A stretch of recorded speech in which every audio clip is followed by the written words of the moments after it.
Las lágrimas del sombrerón, leyenda de Guatemala. Celina era una niña muy bonita. La gente del callejón del Carrocero, en el barrio de Belén, la veía todos los días y nunca terminaba de admirarla. Y es que mientras más crecía Celina, más linda se ponía. ¡Qué ojos tan hermosos! Sí, tan grandes sus ojos. Y qué pelo el que tiene, tan largo y ondulado. Se parece a la Virgen del Socorro de la catedral. Y en verdad, Celina se parecía a la pequeña estatua de la Virgen del Socorro, morena y llena de gracia. Hasta su nombre era extraño, como venido del cielo o sacado de algún libro de cuentos. La fama de su belleza comenzó a correr por toda la ciudad. Además de ser bonita, verdaderamente bonita, Celina era muy trabajadora. Ayudaba a su mamá a hacer tortillas de maíz para venderlas en las casas ricas. Verla correr por las calles vendiendo las tortillas que hacía su mamá era el deleite de chicos y viejos. Todos quedaban impresionados de su belleza. Una tarde, a eso de las 6, en la esquina de la calle de Belén y callejón del Carrocero, sin más ni más, aparecieron 4 mulas amarradas al poste del alumbrado eléctrico. Las mulas llevaban cargas de carbón al lomo. ¿No serán las mulas del sombrerón?, comentó una mujer. ¡Ay, Dios nos libre! Ni lo diga, chula, le respondió otra al pasar. Esa noche Celina estaba muy cansada después de haber trabajado todo el día. El sueño comenzaba a dormirla cuando oyó una música muy linda. Era la voz de alguien que cantaba acompañado con una guitarra. ¡Mamá, oiga esa música! ¿Qué música? Lo que pasa es que te está venciendo el sueño. No, mamá, oiga, qué belleza. Pero la tortillera no oía ninguna música. Lo mejor es que te duermas, mi niña. Celina no podía dormir oyendo aquella música encantadora. Hasta sus oídos llegó claramente la voz cantarina que decía: Eres palomita blanca como la flor del limón. Si no me das tu palabra, me moriré de pasión. A las 11 de la noche, el callejón quedó en silencio y la recua de mulas carboneras se perdió en la oscuridad. Noche a noche se repitió lo mismo.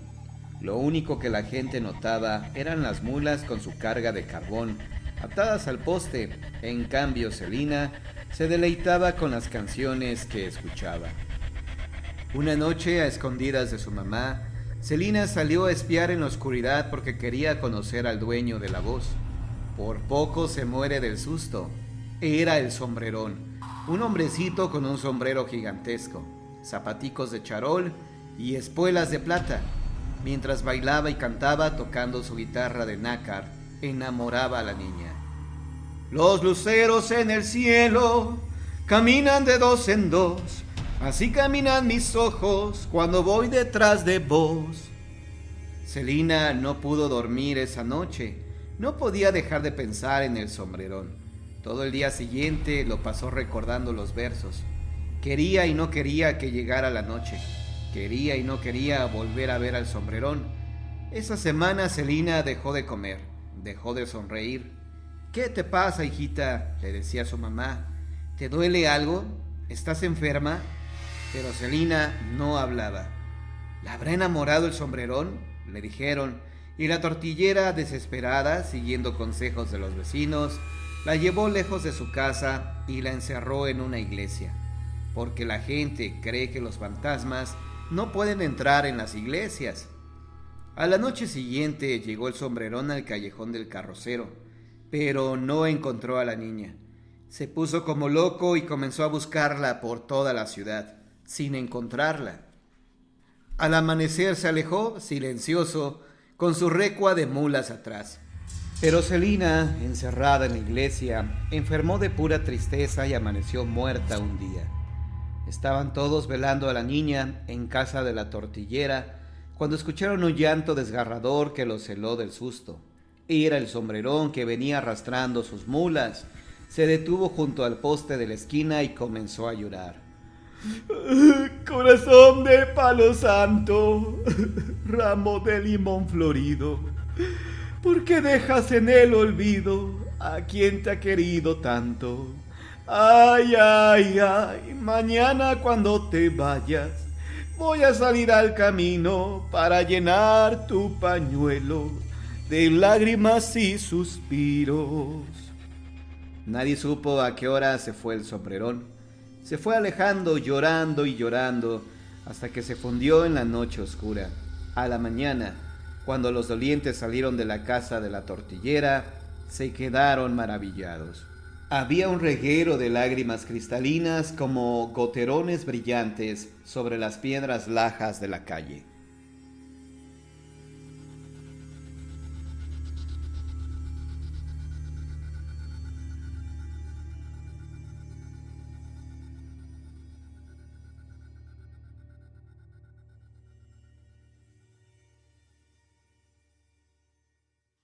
El ánima errante.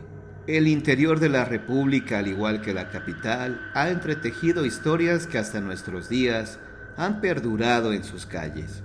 Tal es el caso del espíritu del puente, donde se dice que Salvador Hernández se aparece pidiendo un aventón.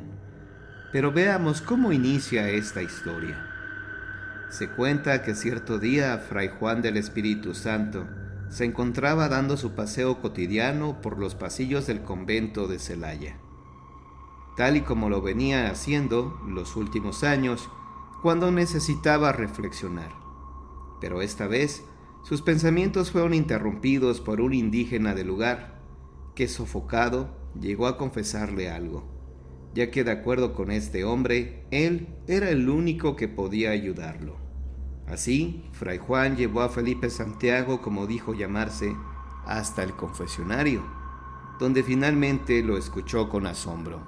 «Es necesario que lo confiese ante testigos», dijo el padre. «Es de suma importancia que lo haga», prosiguió al ver la indecisión de Felipe. El indígena accedió, fijando el padre una cita con él para el día siguiente. Y aunque Felipe aceptó gustosamente, ya de camino a casa se preguntaba: ¿para qué querrá el padre que haya testigos? ¿Acaso no cree en mí? Se decía al tiempo en que la tarde comenzaba a helar, tanto que sus pies se le congelaban. Aquel viento calaba entre los agujeros de los guaraches y como pudo llegó hasta su casa. Al día siguiente, justo a la hora en que habían quedado Felipe y Fray Juan, se reunieron los sacerdotes impacientes de escuchar el relato del joven. Felipe se encontraba visiblemente nervioso, pero aún así inició su relato. «Pues verán, mi padrino Salvador Hernández falleció hace 3 años y yo personalmente lo vestí. Cuando lo estaba haciendo, sentí claramente cómo me apretó la mano izquierda en 3 ocasiones, pero no le di importancia, ya que todavía no podía aceptar que mi pariente estuviera muerto. Por tal motivo jamás le conté a nadie lo que me pareció sentir aquella tarde, por el miedo a que se burlaran de mí, creyéndome loco. Pero cierta tarde, cuando fui a San Miguelito a recoger maíz, atravesé el puente de Silva, aquel que dicen que está embrujado. Fue entonces cuando escuché claramente que mi primo Salvador me llamó. Como era de imaginarse, yo corrí lo más rápido que pude, pero entre más corría, más fuerte era la voz de mi primo, que me decía que debían oficiar 3 misas en su nombre, ya que su alma se encontraba penando y no podía descansar en paz. Fue tanto el terror que se apoderó de mí que ya no pude seguir mi paso, y solo recuerdo que me desplomé. Momentos más tarde me encontré del brazo de mi cuñado Melchor, quien aseguraba que estaba borracho, pero no pudo comprobarme nada, ya que no tenía aliento alcohólico. Y después de comentar lo sucedido con mi familia, ellos me han pedido que viniera con ustedes para que el alma de mi primo pueda descansar en paz». Los sacerdotes que habían escuchado el relato del indígena se quedaron asombrados, ya que no era la primera persona en asegurar que había un espíritu en el puente, pero sí era el primero en ponerle nombre. Este remedio surtió efecto porque después de las misas, Felipe estaba tranquilo y agradecido con el sacerdote, pues gracias a él y a su santo oficio ya no sentía miedo. Sabía que el alma de su primo se encontraba ahora sí en paz. Los habitantes del pueblo de San Miguelito y de sus alrededores acostumbraban decir antes de las misas que ahí asustaban, que se oían quejidos horrendos y que los perros aullaban cuando se acercaban a ese lugar. Pero la verdad es que después de que se le hicieron las misas al difunto, el puente quedó en silencio y en una paz tranquilizadora. Sin embargo, hoy en día hay personas que aseguran que todavía se pueden escuchar los quejidos de un hombre y hay quienes afirman haber visto una silueta blanca. Aunque no se han podido precisar si se trata del mismo Salvador, a quien los padres de Celaya le ofrecieron 3 misas, o es algún otro espíritu errante, ya que en las crónicas de aquellos años ni siquiera se precisa el motivo por el cual este joven no podía descansar en paz, penando durante 3 años como un ánima errante.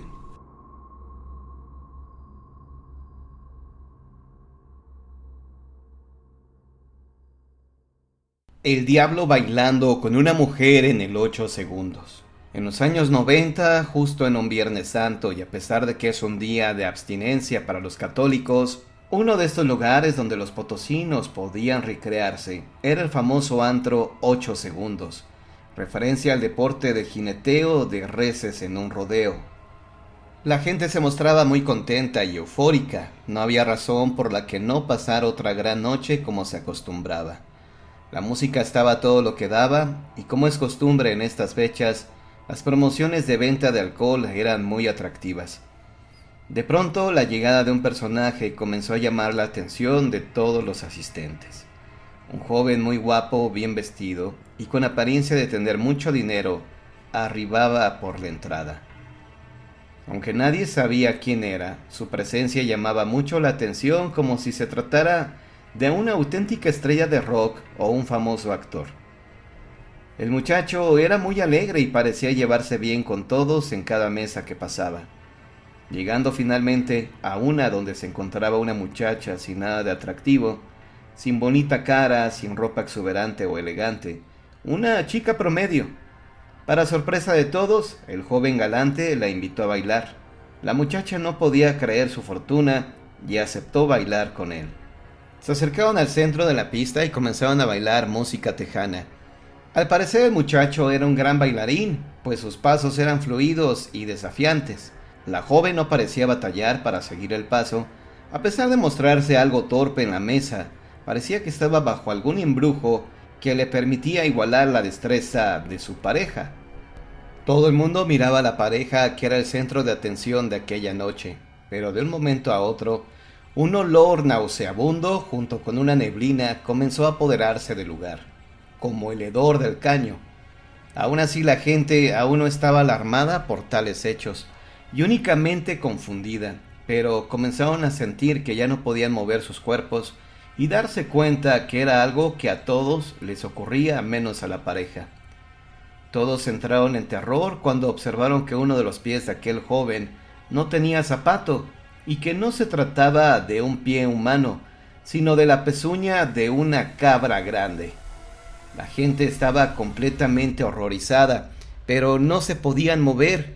Uno de ellos comenzó a rezar, por lo que la mayoría de la gente comenzó a seguirlo, hasta que finalmente un inmenso humo envolvió el lugar y aquel joven desapareció, dejando a la muchacha en el centro de la pista inconsciente y con quemaduras en las partes donde el galán le había tomado para bailar. Finalmente todos pudieron escapar del lugar, pero el olor a azufre se quedó impregnado por varios días. Lejos de perder clientela a aquel lugar, esta incrementó por gente que buscaba ver a aquel joven, que muchos le atribuyeron una aparición del propio diablo.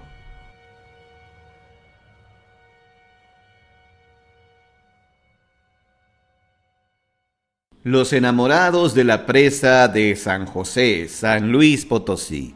Esto que relataré no sé si es verdad o no, puesto que me lo contó una señora que vende gorditas y quesadillas, comida típica mexicana en la zona destinada a los puestos de comida en la presa de San José, en la ciudad de San Luis Potosí, México. La presa, al quedar cerca de la ciudad, es punto de reunión de habitantes de San Luis Potosí y turistas nacionales y extranjeros. Dicha presa fue construida el 9 de marzo de 1804. Mide 32 metros de altura, más de 100 metros de largo. Está toda construida de cantera y tiene una capacidad de 7 millones de metros cúbicos de agua. Y desde entonces ha formado parte imprescindible de la ciudad de San Luis Potosí. Bien, después de este extenso preámbulo, empezaré a narrar esta historia. Un domingo del mes de febrero del año 2000, mi esposo me invitó a acompañarle a un desayuno que tendría con sus compañeros de trabajo en los puestos de comida que se encuentran en la presa San José. Eran aproximadamente las 11 de la mañana. Todos estábamos disfrutando del exquisito desayuno. Empezamos a conversar acerca de la presa, de su historia, su importancia. De pronto, una de las señoras que nos estaba atendiendo interrumpió nuestra plática para contarnos un suceso que a más de uno nos dejó sin aliento. Cuenta la señora que hace mucho tiempo, en un día de otoño del mes de octubre, llegó a la presa una pareja de jóvenes. La mujer era hermosa, con gracia, de ropas sencillas. El hombre era alto, corpulento, de gesto duro, pero amable. Llegaron a los puestos de comida como cualquier otra persona. Se veían contentos, animados, terminaron su desayuno y se dirigieron hacia el área de la presa. No había pasado mucho tiempo cuando el muchacho regresó corriendo y gritando. Pedía ayuda. Su novia había caído desde lo alto a las aguas oscuras y turbulentas de la presa. Los elementos de seguridad se movilizaron deprisa. Bajaron a la presa y con ayuda de lanchas y cuerdas se dispusieron a encontrar a la muchacha. La búsqueda fue en vano. Nunca encontraron rastros de ella y su cuerpo, quizás sin vida, quedó para siempre sumergido en las aguas de la presa San José. Cuando todo ya había pasado y el muchacho estaba más tranquilo, contó a las personas que le habían ayudado que su novia y él decidieron subir al muro de contención, que es como un muro pequeño que mide 1 metro de alto y unos 40 centímetros de ancho, y sirve para proteger a las personas de caer en la presa, para poder sentir el viento en la cara y tener una mejor vista del lugar. Según dijo el muchacho, empezaron a discutir por una tontería.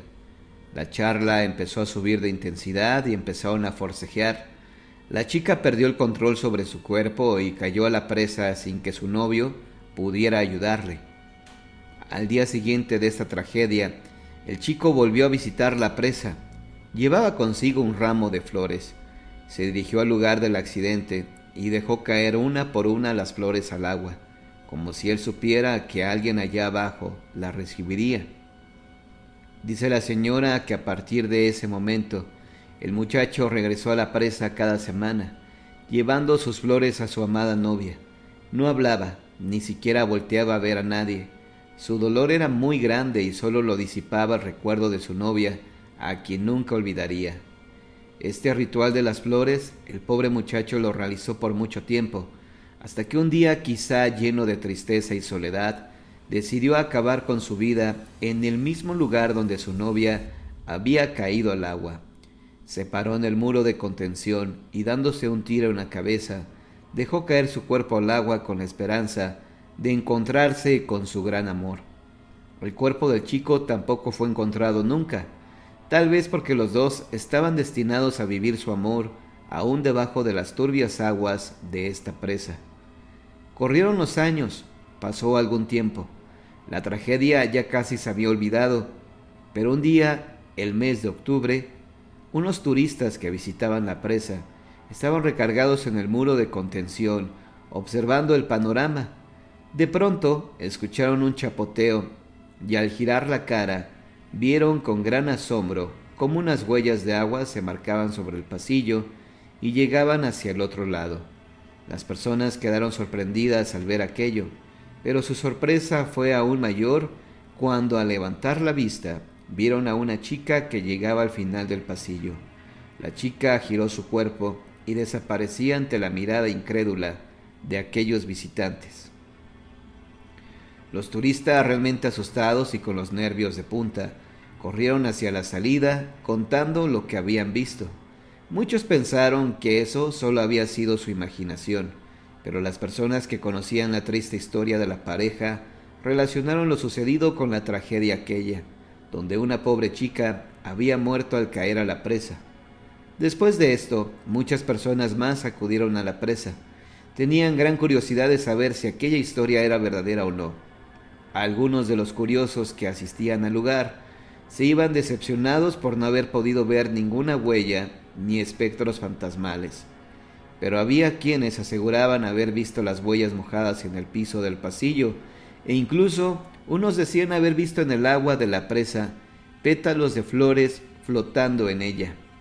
Cuando la señora terminó de relatarnos esta historia, ninguno de nosotros daba crédito a lo que habíamos escuchado.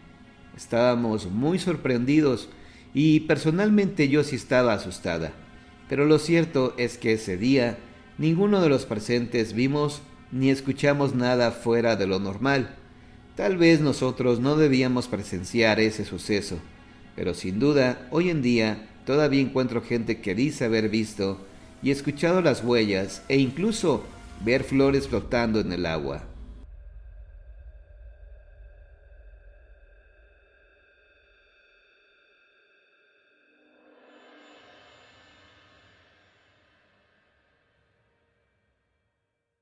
Los novios de Pavón. Fue en 1899 cuando el dueño de la hacienda tenía una arrogante y exigente novia. La consentía mucho brindándole recorridos por sus jardines. Él tenía como mascota un perro labrador. En cierta ocasión, en uno de esos paseos, invitó a su novia a subir a un coche de caballos, pero su perro se les adelantó y subió primero. Este comportamiento hizo enojar a su novia, quien le reclamó la preferencia hacia la mascota. Fue tal el enojo de ella que ocasionó que su pareja estallara también en cólera, sacando su pistola y disparando al perro, matándolo. Por esta obvia razón, la joven se enojó aún más, pero ahora por una nueva razón: actuar salvajemente al grado de matar a su perro. Esta situación no solo ponía en riesgo la relación amorosa de los novios, sino también la de ambas familias. Por intereses a ninguno le convenía una ruptura. Para solucionar el conflicto, el dueño de la hacienda decidió mandar elaborar una estatua similar a su perro labrador en su memoria, así como un letrero que dijera Huerta de la Paz. Esto con la finalidad de contentar y demostrar a su amada sus deseos de enmendar lo sucedido. De ahí a la fecha ha quedado plasmada esta singular figura en la parte principal de la fachada. Es curioso contemplar la modificación hecha al frontón, así como la diferencia que existe entre los dos leones que flanquean el acceso principal y el monumento al perro, que es de proporciones muy robustas, por lo que es claro que fue agregado este último en época muy posterior al edificio original. En noches de luna llena, la singular silueta del edificio de la hacienda provoca miedo y un ambiente de misterio a quienes la observan detenidamente. De ahí el nombre de El Castillito o El Castillito Encantado. Actualmente la casa se encuentra en buenas condiciones y su propietario es el señor Jesús Córdoba.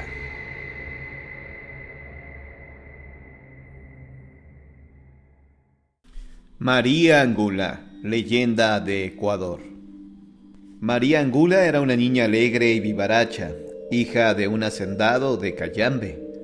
Le encantaban los chismes y se divertía llevando cuentos entre sus amigos para enemistarlos. Por esto la llamaban la Metepleitos, la lengua larga o la chariza chismosa. Así María Angula creció 16 años dedicada a fabricar líos con la vida de los vecinos y nunca se dio tiempo para aprender a organizar la casa y preparar sabrosas comidas. Cuando María Angula se casó, empezaron sus problemas. El primer día Manuel, su marido, le pidió que preparara una sopa de pan con menudencias y María Angula no sabía cómo hacerla.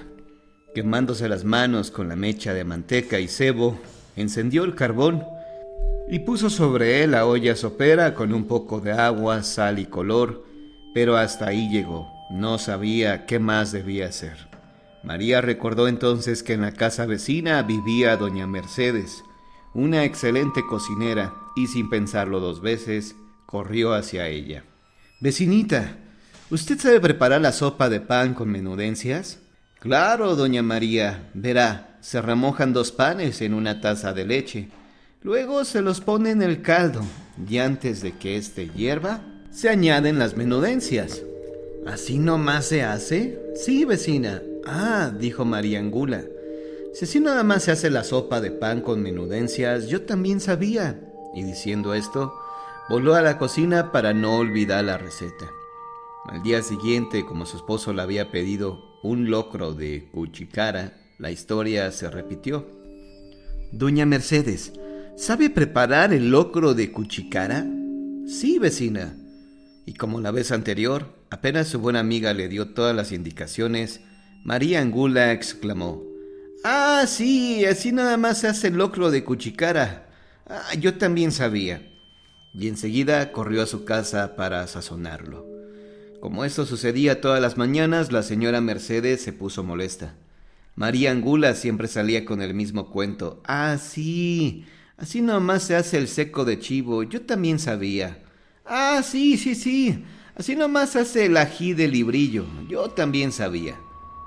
Por eso quiso darle una lección. Y al otro día: Doña Merceditas, ¿qué se le ofrece, señora María? Nada, Michita, mi marido desea para la merienda un caldo de tripas con puzún. Y yo, eso es re fácil, le dijo. Y antes de que María Angula la interrumpiera, continuó. Verá, se va al cementerio llevando un cuchillo afilado. Después espera que llegue el último muerto del día. Y sin que nadie la vea, le saca las tripas y el puzón. En su casa los lava y luego los cocina con agua, sal y cebollas. Y cuando el caldo haya hervido por unos 10 minutos, aumenta un poco de maní y ya está. Es el plato más sabroso. Ah, dijo como siempre María Angula. Sí, así nada más se hace el caldo de tripas con puzún. Yo también sabía. Y en un santiamén estuvo en el cementerio esperando a que llegara el muerto más fresquito. Cuando el panteón quedó solitario, se dirigió sigilosamente hacia la tumba escogida. Quitó la tierra que cubría el ataúd, levantó la tapa y ahí estaba el semblante pavoroso del difunto. Quiso huir, mas el mismo miedo la detuvo. Temblorosa, tomó el cuchillo y lo clavó 1, 2, 3 veces sobre el vientre del finado y con desesperación le despojó de sus tripas y puzún. Entonces corriendo regresó a su casa. Luego de recobrar su calma, preparó esa merienda macabra que sin saberlo, su marido comió lamiéndose los dedos. Esa misma noche, entre tanto María Angula y su esposo dormían, en los alrededores se escucharon aullidos lastimeros. María Angula despertó sobresaltada. El viento chirriaba misteriosamente en las ventanas, balanceándolas, mientras afuera los ruidos fabricaban sus espantos. De pronto, por las escaleras, María Angula oyó el crujir de unos pasos que subían pesadamente hacia su cuarto. Era un caminar trabajoso y retumbante que se detuvo frente a su puerta. Pasó un minuto eterno de silencio y luego María Angula vio el resplandor fosforescente de un hombre fantasmal. Un grito cavernoso y prolongado la paralizó. ¡María Angula! ¡Devuélveme mis tripas y mi puzún que te robaste de mi santa sepultura! María Angula se incorporó horrorizada y con el miedo saliéndole por los ojos, contempló cómo la puerta se abría empujada lentamente por esa figura luminosa y descarnada. María Angula se quedó sin voz. Ahí, frente a ella, estaba el difunto que avanzaba mostrándole su mueca rígida y su vientre ahuecado. Aterrada, para no verlo, se escondió bajo las cobijas, pero en instante sintió que unas manos frías y huesudas la tomaban por sus piernas y la arrastraban gritando. ¡María Angula! ¡Devuélveme mis tripas y mi puzún que te robaste de mi santa sepultura! Cuando Manuel despertó, no encontró a su esposa, y aunque la buscó por todas partes, jamás se supo de ella.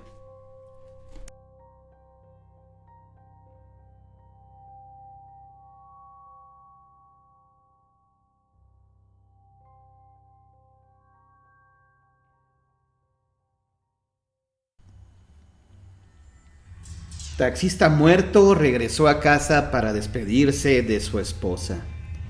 Una madrugada tocaron a su puerta para su sorpresa. Taxista muerto regresó a casa para despedirse de su esposa. Una madrugada tocaron a su puerta. Para su sorpresa, era su esposo. No lo esperaba, ya que como todo conductor tiene su horario. Se quedó fría al verlo parado ahí, en la puerta de su casa y en silencio. ¿Y tus cosas?, preguntó aquella mujer. No las traje, solo vine a hablar contigo, respondió. Ella se quedó aún más fría, pues antes habían discutido y llevaban días sin hablarse. Su marido entró, se dirigió al comedor, ahí tomó de las manos a su señora mientras se sentaba en el comedor. ¿Qué pasa? No pasa nada. Vine a decirte que aunque hemos tenido nuestras diferencias, yo te amo. Te llevo en cada momento, te pienso siempre. Y estos días que hemos estado enojados, te quise llamar en varias ocasiones. Pero fue más fuerte mi coraje. Me quedé a medias mientras te escribí un mensaje de WhatsApp para saber de ti, pero mi orgullo no dejó que terminara de escribir esos mensajes. Ella cambió su cara y enterneció su mirada. Acarició su mano y observó que el reloj estaba detenido a las 3:45 de la madrugada, pero no le dio importancia. Sabes que te amo y quiero que siempre mi amor por ti será muy grande, pero he dejado que el orgullo y el coraje sean una prioridad, contestó ella. Él continuó diciendo, tú eres lo más importante que tengo. Se levantó y le dio un tierno beso en la frente y finalizó diciendo, siempre voy a estar contigo, pase lo que pase. Me doy una ducha porque ya tengo que volver a mi trabajo por un tiempo más largo. Mientras escuchaba el sonido de la ducha, sonó el teléfono. ¿Hola? Busco a la señora Silva Jessica. Dígame, ella habla, ¿qué se le ofrece? Señora, le llamo para informarle que su marido tuvo un accidente a las 3:45 a.m. aproximadamente, donde desgraciadamente perdió la vida. ¿Qué? Debe de haber un error. Mi esposo está aquí en la casa. Se metió a bañar. No hay ningún error, señora. Lamento informarle que sus compañeros de trabajo ya reconocieron el cadáver y efectivamente es su marido. Déjale llamo a mi esposo para que desmiente esta confusión. Corrió al baño. Buscó en cada rincón y no lo encontró. Un silencio invadió la casa y un escalofrío recorrió su espalda. Ahí entendió que solo vino a despedirse de ella y que ya no iba a volver. Nunca salgas enojado de casa porque puede ser la última vez que veas a la persona que amas. Y si tienes un conductor en casa, dale un beso y abrázalo fuerte, porque puede ser que sea la última vez.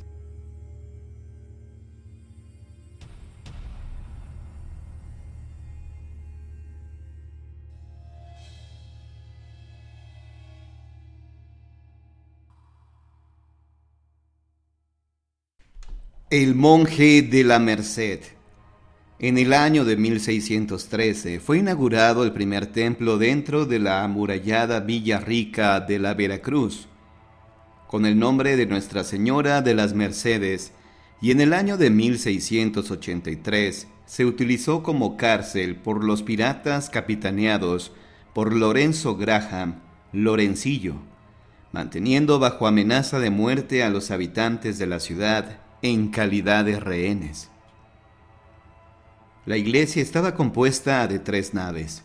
En la principal descansaba la torre, cuyas puertas abrían hacia el frente de las calles de la Merced, y como era costumbre en estos tiempos, tenía subterráneos que estaban comunicados con los edificios del gobierno y otros de índole monástica.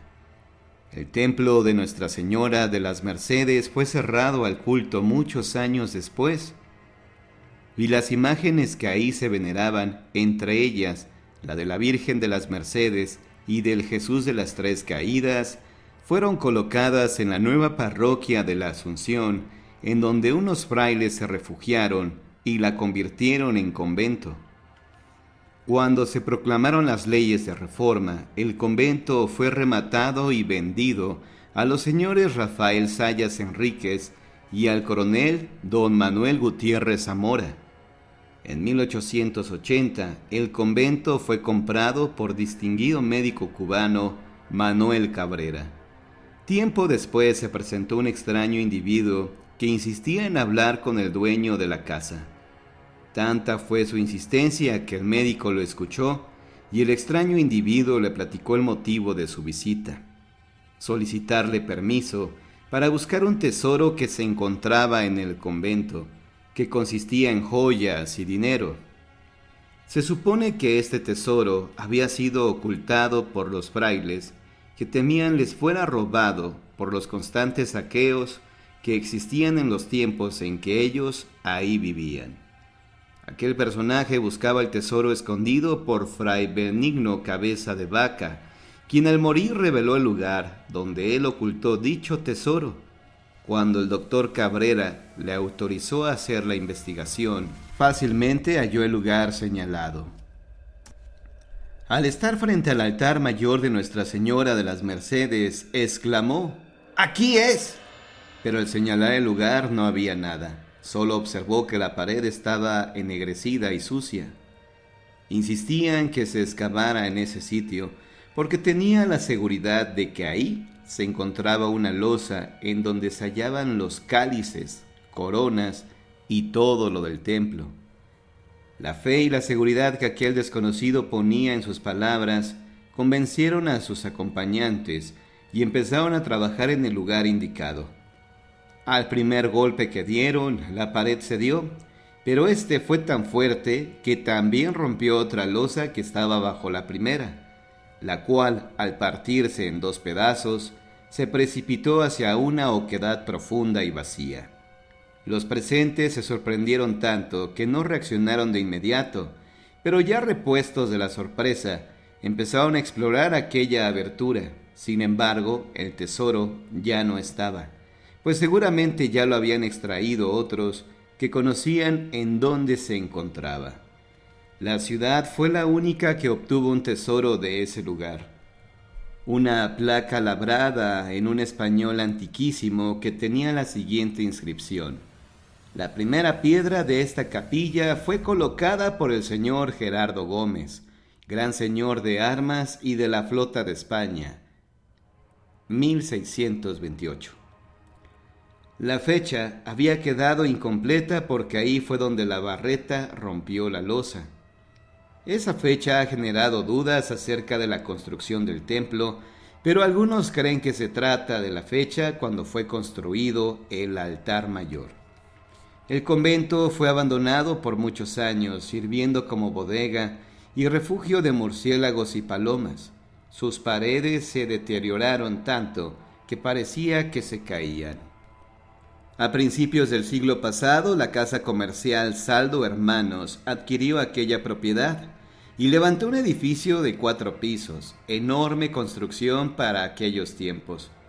Poco tiempo después de la búsqueda del tesoro de la Merced, una de las hijas del doctor Cabrera, Meche, se encontraba en su recámara cuando de pronto se vio iluminada por una luz muy tenue, dudosa, de un gran cirio pascual, y junto a él estaba un fraile que le sonreía amablemente, inspirándole confianza. Después, el fraile se volvió hacia una imagen de Nuestra Señora de las Mercedes que estaba colgada en la pared, juntando sus manos a la altura del pecho, como si se dispusiera a oficiar misa. Esa recámara había sido el oratorio de los frailes que se habían apropiado de la capilla de la Merced para convertirla en convento. Era Fray Benigno Cabeza de Vaca, como dijo llamarse, ese monje que desde entonces constantemente empezó a visitar el hogar de los Cabrera, tanto que todos los miembros de la familia lo trataban como si viviera y fuera uno de ellos. Estaban encariñados con él al verlo frecuentemente, siempre se tropezaban con su figura y le decían: «¡Hazte a un lado, que tengo prisa!». Y sucedía que algunas veces aquel querido amigo de la familia, pues así lo consideraban, Cómodamente se sentaba en el sillón que había en la sala de la casa y pasaba largo tiempo entretenido en suave balanceo. Algunas ocasiones se iba a sentar a orillas de la cama de Meche, a quien le tenía más cariño. Cuando Meche ganaba algún dinero decía: «Para mi amigo el fraile», y enseguida le mandaba a celebrar una misa. Una ocasión la familia Cabrera lo extrañó porque se había ausentado. Extrañaban sus amables y diarias visitas. Meche se había ido a Cuba a donar al Museo de La Habana los cubiertos y platos que José Martí había utilizado durante su estancia en esa casa, en la casa de sus padres. Pensaron que la ausencia del fraile se debía a que Meche no estaba en casa. Cuando regresó, surgió de nuevo la figura del monje y, como siempre, a su derecha se encontraba el gran Cirio Pascual, que no se apartaba de su lado. Después, la familia se sorprendió por una nueva visitante, una angelical criatura que lucía un vestido de gasa con mangas tan largas que le cubrían las muñecas y llevaba amarrado un moño bajo el mentón. En su rostro se notaba algo misterioso, pero su semblante era encantador y alegre. Era un querubín de 8 años aproximadamente, que de pronto apareció dentro de la casa y que era feliz danzando como juguetón torbellino. Todos llegaron a quererla y jugaban con ella. Entraba y salía, abriendo y cerrando puertas a su paso, y se asomaba al balcón. Y cuando no era la chiquilla, era Fray Benigno Cabeza de Vaca quien visitaba la casa. Pero no le agradaban las visitas nocturnas, ya que la puerta de la casa debía cerrarse y no dar paso a nadie que no fuera de la familia, pues si alguien extraño llegaba se aparecía demostrando su enojo. Pero llegó el día en que el fraile no se apareció más. Ya no se veía el gran Cirio Pascual que lo acompañaba en sus apariciones. Ya no se veía su figura en el sillón o sentada en la cama. La familia Cabrera lo extrañaba muchísimo. 6 años vivió con ellos, entre comillas vivió, pero las 2 figuras de frailes que de vez en cuando se aparecían con él, al no venir más Fray Benigno, hacían de las suyas. La familia empezó a ser visitada por aquellas siniestras figuras. Una noche, Meche recibió un fuerte empujón, cayendo de la cama en que dormía, sufriendo la fractura de un brazo. Por este incidente bajó su colchón al piso y los 2 fantasmas la molestaban tratando de arrojarla fuera del colchón. Estaban molestos porque ella no les temía. Estos sucesos molestos en extremo decidieron que la familia Cabrera se entrevistara con el jefe de la Grey Católica Veracruzana, guiada por el obispo Rafael Guízar y Valencia, a quien le platicaron lo sucedido. Su ilustrísima hizo el viaje hospedándose en la legendaria casa, pero apenas entró a la recámara de Meche, se escuchó un estrepitoso ruido, como si algo de cristal hubiera caído al suelo, haciéndose 1000 pedazos. Su señoría, con la serenidad que lo caracterizaba, se santiguó y, adelantando el crucifijo que colgaba sobre su pecho, extendió su mano derecha, haciendo la señal de la cruz, bendiciendo la pieza.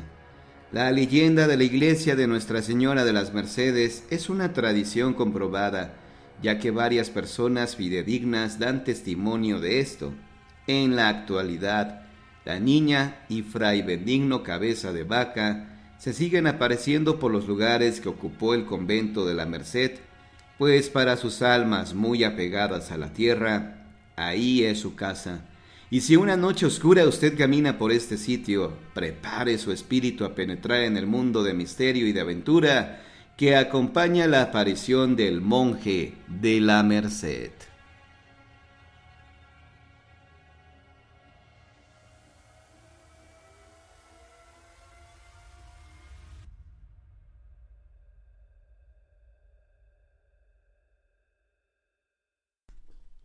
El peregrino de la Merced.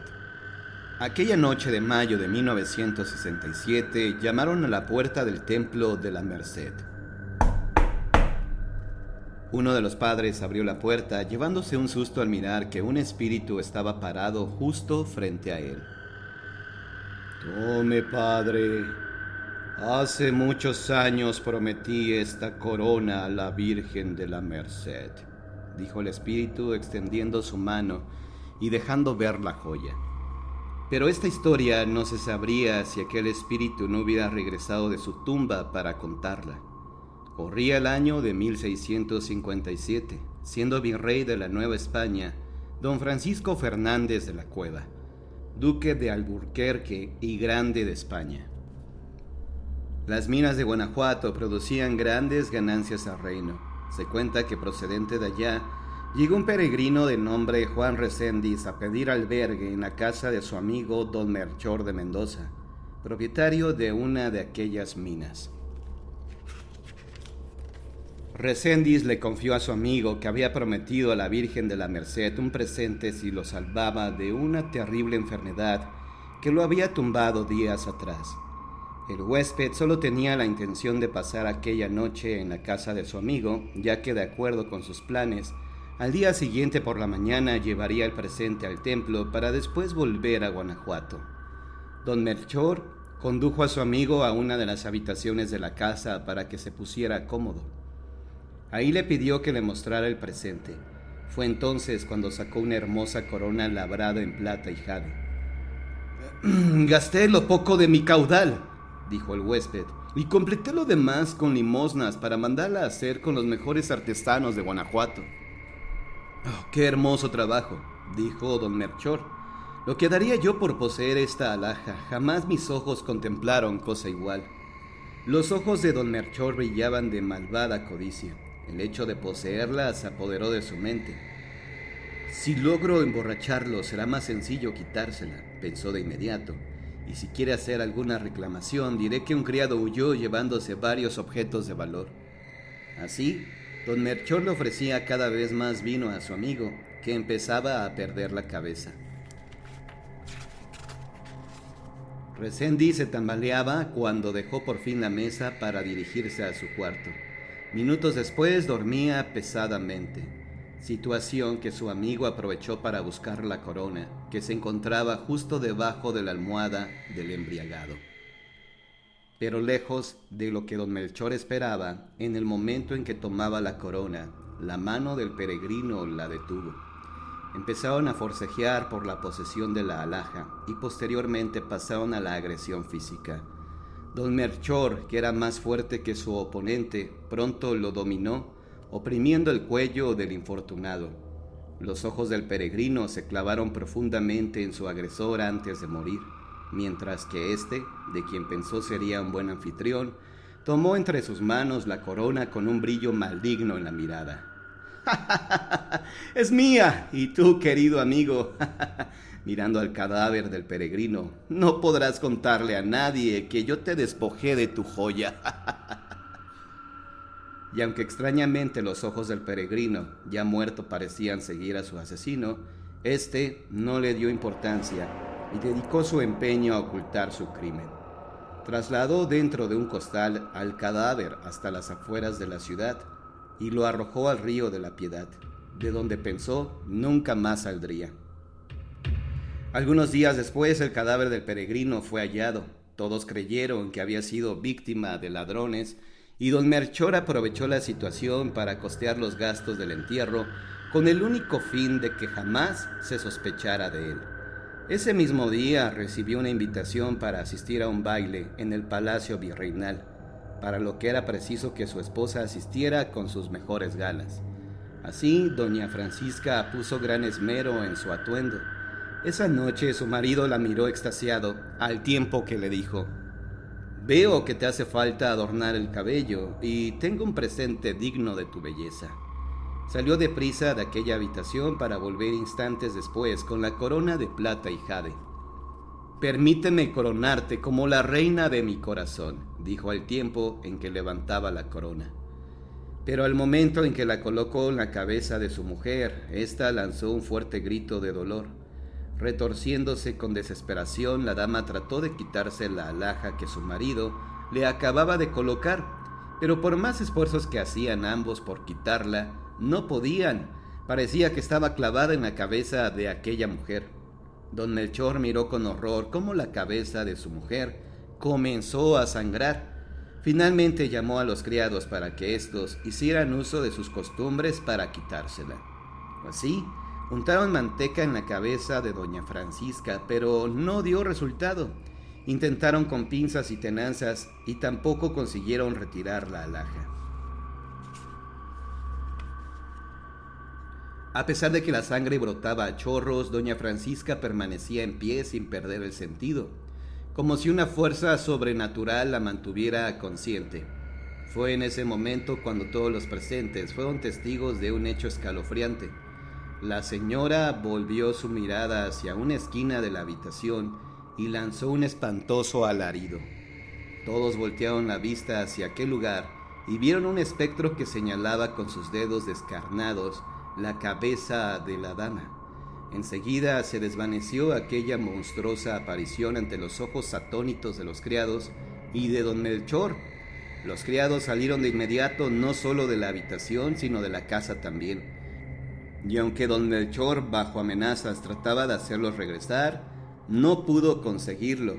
Al volver su mirada hacia doña Francisca, miró cómo la corona le cortaba las sienes, matando a la pobre dama sin piedad. Un escalofrío recorrió el cuerpo de don Melchor, quien, venciendo su temor y repugnancia, tomó la corona ensangrentada. Después la colocó en la arquilla y levantó el cuerpo de su esposa para colocarlo en la cama. ¡Pobre mujer mía!, se decía llorando. ¡Qué horrenda muerte la tuya!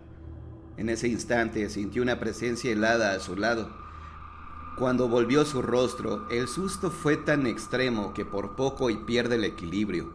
Miró a un ser venido del más allá que lo señalaba al tiempo que le decía: «Grande ha sido tu castigo por tomar lo que no te pertenecía».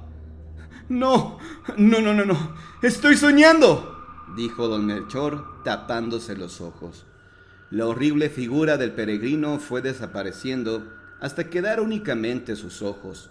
Don Melchor ya no soportó más tiempo y salió corriendo de la habitación, pero no había nadie en casa que pudiera auxiliarlo, por lo que salió hasta la calle gritando. Ahí tropezó con la ronda. «¡Ayúdenme! ¡Él me persigue! ¡Ha matado a mi esposa!» «Tranquilo, señor», respondió uno de los guardias. «Veremos qué podemos hacer por usted». Así, acompañado por la ronda, don Melchor regresó a su casa, que se sentía helada y con un ambiente pesado. Aquellos hombres se llevaron gran susto al mirar a doña Francisca toda ensangrentada. «¿Pero qué le pasó a esta mujer?», preguntó el guardia. Don Melchor contó lo sucedido con lujo de detalles, lo cual parecía, además de asombroso, lo suficientemente fantasioso como para que los guardianes le creyeran. Sin embargo, al llegar la mañana, fueron encontrados los criados, quienes no solamente afirmaron los hechos, sino que además dieron su propia versión. Esa misma tarde, don Melchor le hizo un suntuoso funeral a su amada esposa, pero al regresar del sepelio volvió a sentir aquella siniestra presencia. Estaba muerto de pavor y los pelos se le erizaron cuando miró los ojos acusadores del peregrino. Aquellos ojos fueron tomando forma hasta convertirse en un ser descarnado. «Esa corona seguirá siendo causa de muerte», dijo el espíritu señalando la bella alhaja. «¡Basta! ¡Déjame en paz!», gritó don Melchor tapándose la cara. Nuevamente el espectro fue desvaneciéndose en el aire hasta quedar nuevamente sus ojos. «Tienes una oportunidad, don Melchor. Lleva la corona al templo de la Merced». Un silencio amenazante envolvió la habitación en cuanto aquellos ojos desaparecieron por completo. Pero a pesar de esta advertencia, don Melchor fue a ofrecer la corona a un comerciante de la calle de Plateros, hoy primera y segunda de la avenida Madero. El comerciante quedó maravillado ante el precioso trabajo de la joya y aceptó comprar la corona a precio de 30 ducados. Aquel trato fue motivo de gozo para don Melchor, quien creía haberse deshecho de su amigo el peregrino. «Debes llevarla al templo de la Merced». La horrible aparición se desvaneció en el aire y Sotero, molesto, salió de inmediato rumbo al templo de la Merced. pero sin darse cuenta, la luz del día ya brillaba, y a los pocos pasos lo detuvo su compadre, quien con curiosidad miraba cómo Sotero abrazaba un arca, por lo que no dudó en preguntarle qué era lo que llevaba. Sotero tenía la intención de continuar su camino, pero la codicia lo obligó a enseñarle a su compadre la corona. Joaquín no pudo disimular su admiración, y sin dudarlo le ofreció 28 ducados por la joya, sabiendo que pronto podría doblar el valor en su comercio. De esta manera, aquella tarde la corona de plata y jade se exhibía a la vista del público, pero transcurrió el día sin que hubiera un comprador, cosa que alegró a uno de los artesanos del comerciante. El joven esperó a que los demás trabajadores se marcharan, tomó un candelabro de plata y golpeó con éste la cabeza de don Joaquín. Enseguida se apoderó de la corona y salió apresurado del establecimiento. Temeroso de ser descubierto, escapó por las calles más oscuras y dirigió sus pasos al barrio de la Soledad. Pero al pasar precisamente ante la casa de don Melchor, el espíritu del peregrino le cerró el paso. «¡Detente, ladrón!», dijo el descarnado ser. «Llevas una joya que le pertenece al templo». Y aunque estaba muy oscuro, el joven pudo distinguir a aquel ser verdoso descarnado que le heló la sangre. «¿Qué quiere de mí?», preguntó el joven muy asustado. «Solo que lleves esa corona a su legítima dueña, que es Nuestra Señora de la Merced. Solo así podré descansar en paz». Pero el joven no pudo resistir más la impresión y cayó desmayado en plena calle, al pie de la puerta de la casa de don Melchor, quien se asomó al escuchar aquel golpe seco. Lanzó un fuerte alarido cuando miró de nuevo aquellos ojos amenazantes. Loco de pavor, Mendoza levantó la corona del suelo y la extendió al espíritu del peregrino. «Tómala y llévala tú mismo, pero déjame en paz», dijo don Melchor desesperado. El horrible espectro de don Juan tomó con su mano helada a don Melchor y lo condujo por las calles de la Soledad, presentando un espectáculo aterrador. Cuenta la crónica que por muchos días se comentó aquella espantosa impresión que se llevaron los transeúntes que acertaron a presenciar el hecho horripilante. El aspecto verdoso de aquella ánima asustaba a cuantos querían acercarse a auxiliar a don Melchor. Los que tenían la mala suerte de tropezar con la macabra pareja se apartaban atemorizados a su paso. «¡El diablo se lleva a ese hombre!», gritaban los espectadores. De este modo, sin hacer caso de los desesperados alaridos de don Melchor, los dejaron continuar su camino hasta que llegaron a las puertas del templo de la Merced. Ahí don Juan le ordenó al que fuera su amigo que le pidiera perdón a la señora de la Merced, pero éste le señaló que la puerta estaba cerrada. El espectro levantó su dedo haciendo que se abrieran las puertas. Don Melchor entró lentamente por aquel templo que permanecía en oscuridad, apenas iluminado por las velas que permanecían al pie de las imágenes. Avanzó por la nave principal aproximándose al altar mayor, donde reposaba la sagrada imagen de la Virgen. Sus manos oprimían convulsivamente la corona, mientras su frente sudaba frío. Con pasos temblorosos anduvo el espacio que mediaba entre la puerta y el altar, llegando a los pies de la señora de la Merced. En ese momento se apareció el espíritu de su esposa, que le habló con voz sepulcral. Los cabellos de aquel desdichado hombre se erizaron de horror de ver ante él al fantasma de doña Francisca, que presentaba su cabeza ensangrentada. «¡Hazlo ahora!», decía el espíritu ensangrentado. «¡Maldito seas, don Melchor! ¡Me condenaste a una muerte sin confesión!». «¡Calla!», gritó don Melchor. «¡Ya es suficiente!». Atraído por las voces que daba don Melchor, uno de los padres acudió al templo. Hizo cuantas preguntas le vinieron a la mente al ver a este hombre dentro del recinto sagrado. A su vez, don Melchor le dijo: «De antemano sé que estaré condenado para la eternidad». Fin.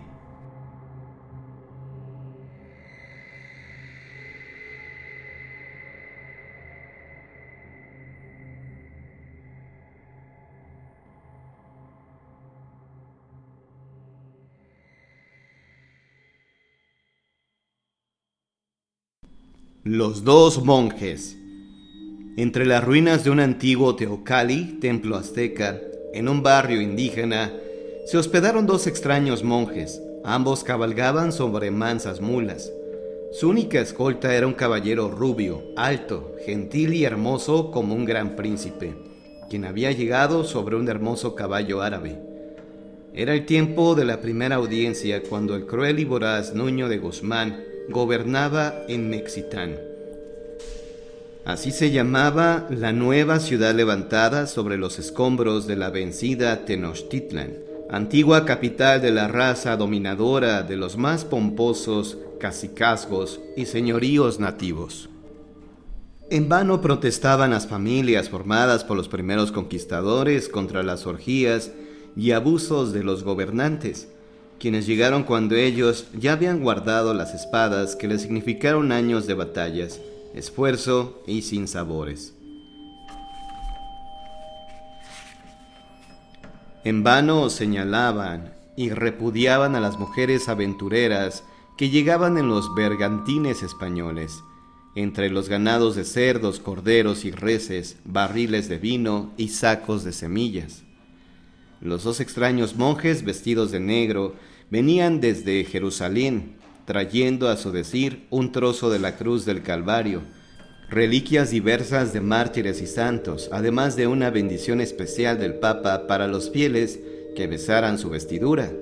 Llegaron a guarecerse en ese pobre hospedaje el antiguo teocalli, un día lluvioso y frío, después de rechazar el asilo en los conventos del clero establecido, y también habiendo rechazado el ofrecimiento que los gobernantes hicieron de sus ostentosos palacios.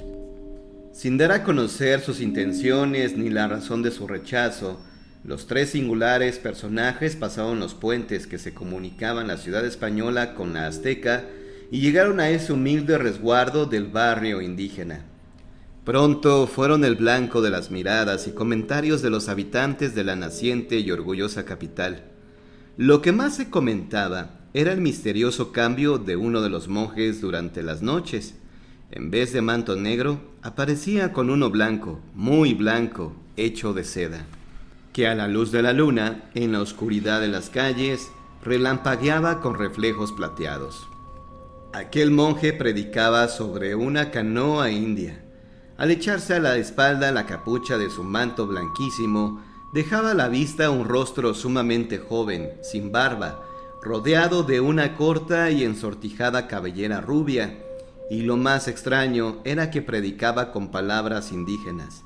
Hablaba de milagros evangélicos y consolaba a los enfermos y miserables indígenas que lo rodeaban. Los monjes y sus guardaespaldas fueron requeridos por el gobernador Nuño de Guzmán y por el obispo Zumárraga. Aquellos mostraron una autorización del Papa en la cual se rogaba que no se les molestara en su misión evangelizadora. El monje más alto no cambiaba su ropa negra y hablaba con voz pausada. Predicaba entre la población hispana, reclamándole su avaricia y mal comportamiento, su crueldad, así como el olvido de la enseñanza de una religión de hermandad, de paz, que era, como se pensaba, objetivo de la conquista. El monje menos alto no dejaba ver su rostro en el día, se ocultaba casi por completo bajo la capucha negra y los pliegues de su manto. El rubio acompañante iba siempre tras los dos monjes que caminaban con las manos entrelazadas, cabalgando lentamente, acariciando el regio puño de su espada, siempre silencioso. Una noche, al terminar de una orgía por el rumbo de Coyoacán, cerca de una gruta encantada de donde salían tecolotes aullando, al terminar de una orgía, algunos allegados del gobierno hablaban de varias leyendas del lugar. Mencionaron el misterio de los predicadores. Entonces, dos aventureros valentones ofrecieron descubrir el enigma de los monjes negros al presidente de la audiencia, Nuño de Guzmán, compañero de francachelas. «Si son del diablo», dijo uno de los valientes, «los vamos a traer sobre nopales, atravesados por espinas».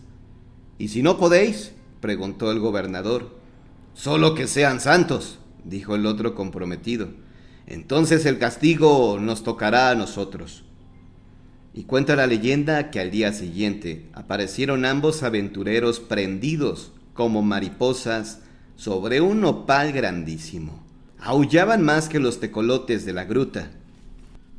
Fueron bajados por orden de Guzmán, pero murieron de inmediato. Los monjes desaparecieron de la ciudad.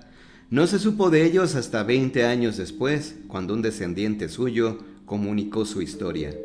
Los monjes eran gemelos, italianos, hombre y mujer. Al llegar a su juventud, se supieron nietos de una mala persona de apellido Médicis. Visitaron al Papa para pedir la autorización para predicar en el Nuevo Mundo. Deseaban redimir en algo la memoria de sus criminales ancestros. El guardián rubio que los acompañaba era un caballero del Rin, enamorado de la bella italiana. Esta ofreció desposarse cuando hubiera logrado la conversión de 7 pueblos. Para predicar en la Nueva España, aprendieron el español y el náhuatl en cuanto llegaron a Veracruz, antes de dirigirse a Mexitán.